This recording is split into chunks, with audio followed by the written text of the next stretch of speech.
Hey guys, what's up? It's Alex or Nuzz here, and the newest Runescape update just dropped for Forinthry, and we are going to be going in this video and taking a first look at it, see what it's all about, kind of giving you my first impressions, trying it out. I know this is going to be super hype, and hopefully you guys can go and try this along with me. I'm excited for this one, so if you like videos like this, make sure you hit the subscribe button. Super close to 35k, so it'd be amazing if we can get there. And yeah, like the video as it helps get out to more people. And yeah, super excited for this. So let's look at this update and then go check it out and tell you some of the basics about it and what you can expect. Alright, so if we look at the update page, the update is now live with Zamorak defeated and his forces scattered. It's time to take back land for the people. King Rold is calling on you to push out into the wilderness and establish a fort in preparation for future campaigns. It tells you to use the all-new construction skilling method to build your fort and kit it out with crucial assets like the workshop, chapel for materials, buffs, and XP. Fort Forinthry is out today, and it says you can click here essentially to check the blog that they posted before with kind of some of the specifics and stuff. But we are going to get into this, look at, go there, see what we can do, and give you guys kind of hopefully the basics.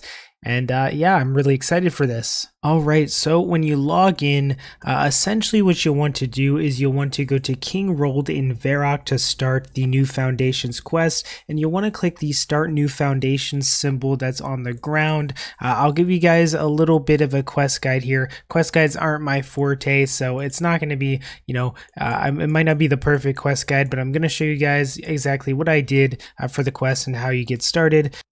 And it's also worth noting that for this quest, you're going to need 360 limestone bricks and 160 normal planks to fully construct this whole area, at least to finish the quest. So go to King Rold in Varrock and click the little symbol like I said, and then once your quest list says to find Bill, it should say there in text find Bill, you should probably bring a weapon, any weapon really. You'll just be killing a few low level zombies, and go north outside to Fort Forinthry. It's going to be where the old lumber yard was. You can teleport to the skeletal horror as well to get there fast, but it's just north of where you talk to Rold outside the Varrock castle and past the church. And once you get there, you're going to want to run in, and you can just kill the zombies pretty quickly. It'll probably take like 30 seconds. There's a few scattered about. And then you'll want to go talk to Bill, who is north and kind of hiding in the rubble. And Bill will tell you to make the workshop. And to make the workshop, you're going to need 96 normal planks and 24 limestone bricks. Also, just in case you were confused, the workbench is essentially in two areas. So one area you can process the planks. This area is where you make the refined planks out of normal planks. And then the next area, the little area without the saw blade, is where you actually make the frames. I saw some people were confused about this, so just to show you there. Now, keep in mind you will need normal planks for this because you need to make essentially the normal reinforced planks and the 8 normal frames. You do not want to make mahogany or any other ones. They won't work for this.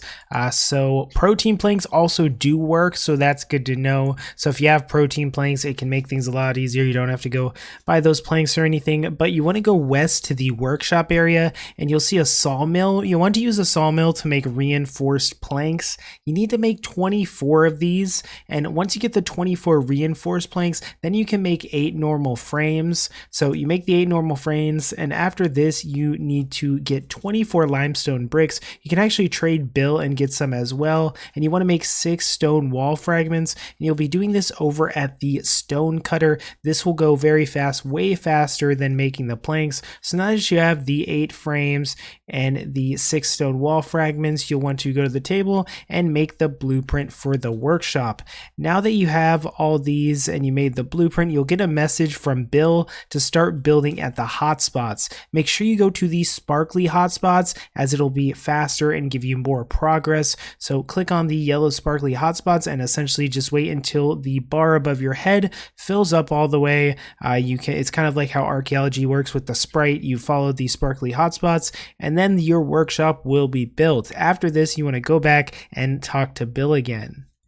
Now, after you talk to Bill, you'll want to go to the inn in Varrock. Once you go to the inn in Varrock, outside of the inn will be Aster. You want to talk to Aster, and then Aster will tell you to recruit somebody from Barbarian Village. So next, you just want to quickly go to Barbarian Village, which you can get to, you can use the Edgeville Lodestone is a pretty fast way to get there, and go south. Talk to Overseer Civ in the middle of Barbarian Village, so right where you go into the stronghold. You talk to him, and she will tell you to get a priest from Draenor Village. So just use a Draenor Village Lodestone, or however you want to get to Draenor, and go to the marketplace, and then you're going to want to talk to Father Flint in the Draenor Village Marketplace. Now after this, you're going to want to go back and speak to Bill at the fort. He'll tell you to start building walls around the fort. For this, you're going to need various amounts of planks and limestone.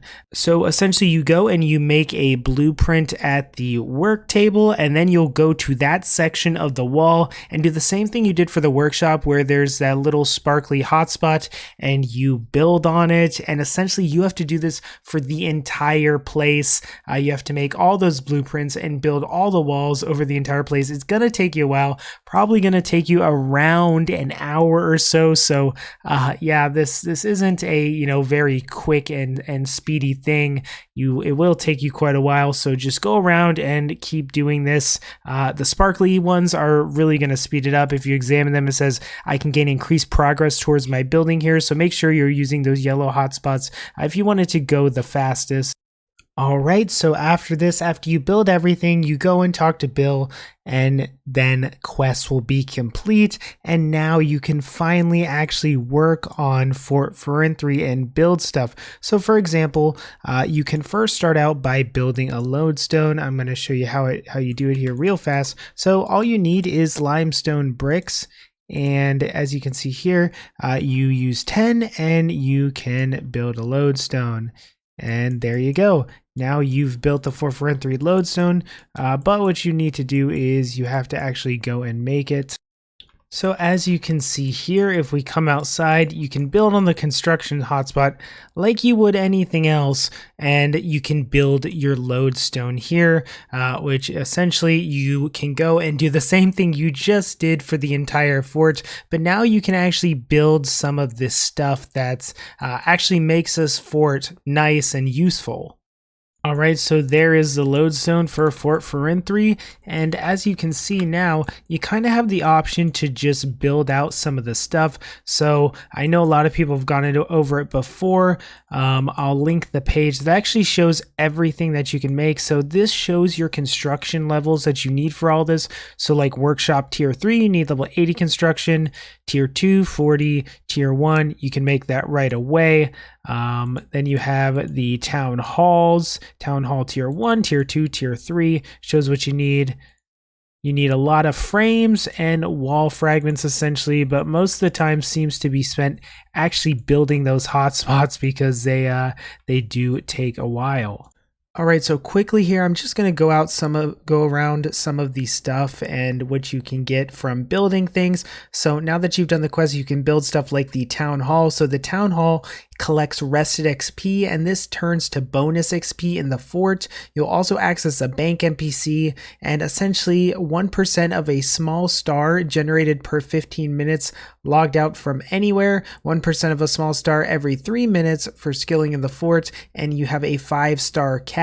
Tier 2 for the town hall, you get 2% of a small star every 3 minutes skilling in the fort with a 10-star cap. Then tier 3 is a 3% of a small star every 3 minutes skilling in the fort with a 15-star cap. Moving on to the chapel, to do this, you'll make that and you'll get the altar and burner access, and you get 250% XP on the altar and 15 seconds per herb burner time. And then upgraded to tier 2, it's 300% XP on the altar and 18 seconds per herb burner time, and tier 3 is 350% with 21 seconds per herb burn time and a prayer book swap station. Now next we have the command center, which is my favorite part. For this you have remote access to async content, so like ports, Anachronia base camp, things like that, archaeology research. So you also get some bonuses. So you get ports 3% success chance for tier 1. For tier 2 you get another 3% success chance, and research minus 3% cost. And then tier 3 is a miscellaneous rep boost and hold max 7 days, ports 4% success chance bonus for a total of 10%, Anachronia bonus of 5 workers for a total of 10, and then research plus 3% speed bonus on archaeology. Then you have the workshop, which is where you kind of can train construction. There are workbenches. You get a 5% buff to hotspot construction XP. You get remote access to invention machines, a 10% buff to hotspot construction XP in the fort, and then an increase in invention machine power by 25% and a 15% buff to hotspot construction XP in the fort. So that is a lot, but that is everything in the fort. I hope this quick start guide kind of helped you get started doing the quests and getting started with the fort. Once you build a workshop, there's like an inventor's workbench, there's an archaeologist's workbench, a furnace, you can do smithing there. So it seems like a really cool hub for, you know, people to skill and hang out. So I'm pretty excited to do more with it. And yeah, hope this helped you. Just, you know, not too in depth, just a day one guide to get you started.